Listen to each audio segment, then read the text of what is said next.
In a telecom network, 400 calls are being processed per hour and each call lasts up to 100 seconds. How many channels is necessary to cater all this traffic out of 1,000 offered calls, 50 of which are lost?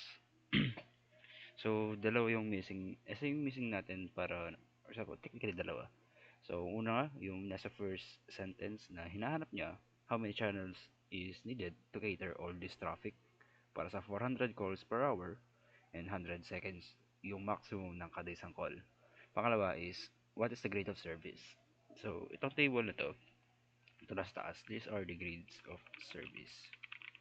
Oh, grade of service pala.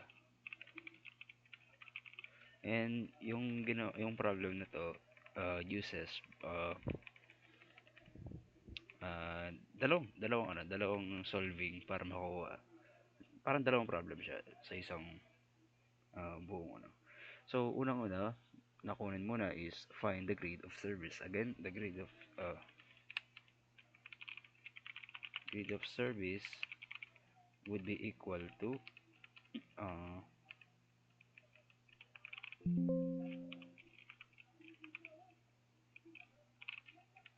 grade of service would be equal to uh, ito, loss call uh, divided by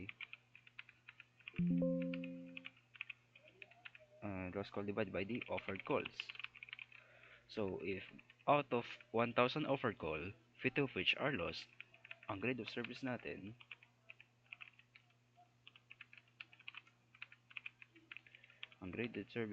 would be 50 yung nawawala, yung palaging ang nada-drop or nawawala, and then 1,000 ang offered total in totality, given as 0.05 or basically 5%. So, alam na natin na titingin tayo sa 5% table ng Erlang table. Again, yung grade of service is a percentage and yung traffic is in the unit of Erlangs. So, yung para naman sa traffic, it's much simpler lang naman siya. Yung pinakamahirap lang naman siya dito, as always, is yung pagtingin dun sa table. Well, yung traffic is basically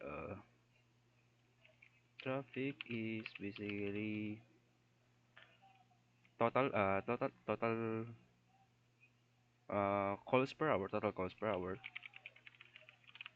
calls per hour,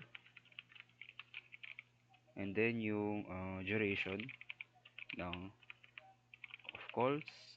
So, for example, 400 yan nga, yung sa problem to, 400 calls per hour yung nangyari. Tapos, ang average or maximum ng lahat ng 400 calls na yun is 100 seconds. And, syempre, these are both divided by the 306 tignan 3 3,600, which basically came from conversion from hour to seconds. So 3,600 yun. So yung total traffic natin sa problem na to would be simply equal to, so meron tayong 400 calls per hour, which na kayo bakit hindi tayo magko-convert dito as in plug and play lang siya. Well, because yung 400 na value na yun is per hour, not hour. So, yung kino-convert lang natin in totality is si 100 seconds. Kaya may 3,600 sa baba. So,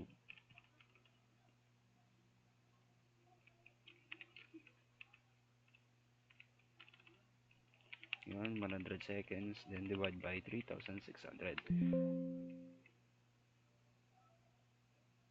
Yeah, wait lang. Ayan. So, we have 11.111111. Basta, infinitely. Basta, we have 11.11 Erlangs. Yung susunod na tanong dito, saan pasok yung 11.11? How many channels does it require? So, titingin na tayo sa table na to.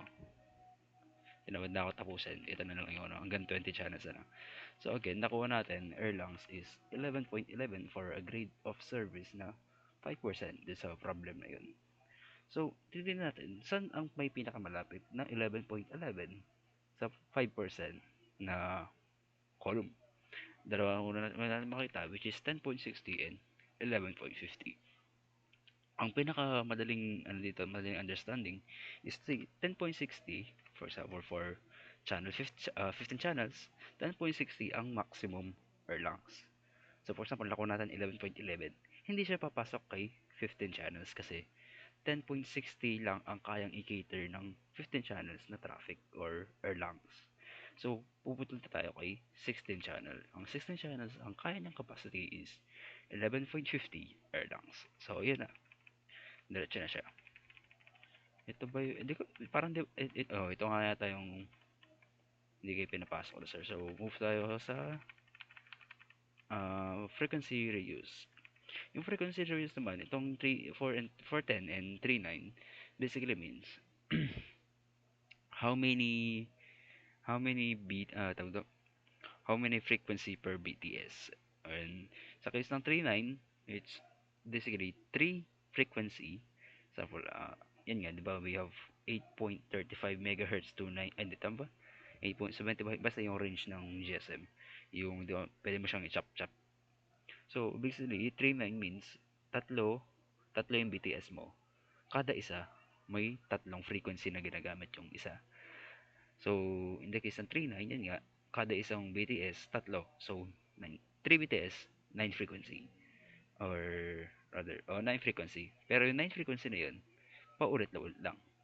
So, diretso lang to. Isang pattern lang siya. Uno, gagawa ka lang ng isang node, di ba? Nabanggit ko nga, yung A1, A1, A2, A3, sa 39, sabihin natin, yung A1 is 915 megahertz, 920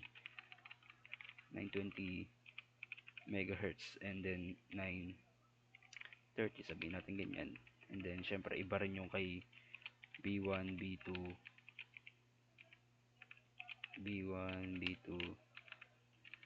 B3, iba rin yung value nun. May ibang value of megahertz din siya. Ang mangyayari lang nun is kita mo yung highlighted yan. That is one already 39 pattern. So tatlong BTS niyan. Tatlong 9 frequency na yan. So from 915, may yung ranges nga ng GSM 935 to nakalimutan ko lower limit. So yun nga, isang BTS yung A1, yung A1 to A3. So isang BTS lang yan, BTS 1, ito BTS 2. Ayan, ganyan siya. So tatlo yung ginamit ng tatlong frequency nga, tatlong 3 sectorize siya, so 120 degrees. Ikaw kopya-kopya mo lang siya. So, magawa mo lang yung unang, kung 39 siya, kung 39. Magawa mo lang yung unang tatlo, o yung tatlo na initial, BTS 3, C1, C2, C3. Magawa mo lang yung tatlo na to, tapos ka na. Kasi basically sa frequency series, sa drawing na to, paulit-ulit lang. For example, yung tingnan niyo yung naka-highlight dito sa 39. C or BTS 3 is nasa taas, si BTS2 nasa right, and BTS1 is on the bottom. So kung paano yung pattern ng pagkakadrawing niya, copy and paste mo lang, usog mo lang. Mas ang importante, observe si BTS2 or si B3, B1, and B2. Tingnan niyo siya sa may drawing ba dito? Tingnan niyo siya, basta dito, banda dito. Hindi niya hinahawak or hindi niya tinatouch yung sarili niya. Hindi niya ang layo ng B1, B2, B3 sa kanya. Same thing sa left side. Ang layo ng B1, B2, B3. So, highlighted blue na B1, B2, B3. Yun yung basically geometry lang niya. Like, kaya kopya-kopya lang siya. Hindi magta-touch yung isang BTS na pareho yung frequency. Kasi inulit lang siya. So, hindi pwedeng mag-touch. Ito pala. Tama nga ako. 3 frequencies pero 4 na BTS. Tama, tama. Yun lang yung 412. And, yung ano naman, ang ano naman nito is isang diretso lang siya. Like, meron tayong uh, total coverage, and then range per BTS. For example, yung gusto mo kang i-cover na range is 228 kilometers. Tapos sabihin natin ang range ng bawat BTS mo is 2 kilometer. So, ang total number of BTS mo nun, number of BTS is basically based sa omnidirectionality ng mga BTS nga. Kasi nga, pasirkol ang baga nila. 3 sectorized, 120 degrees. So, ang formula naman niya is total number of coverage, which is 228 divided by, since sabi ko nga, circular, omnidirectional yung mga BTS natin, by omnidirectional man or two sectorized, three sectorized, or yun nga sabi ni sir, there are cases na more than three yung sector ng isang BTS. So yung pinakaunang diyan titingnan is yung uh, divided by lang siya. So total coverage divided by the area ng isang BTS.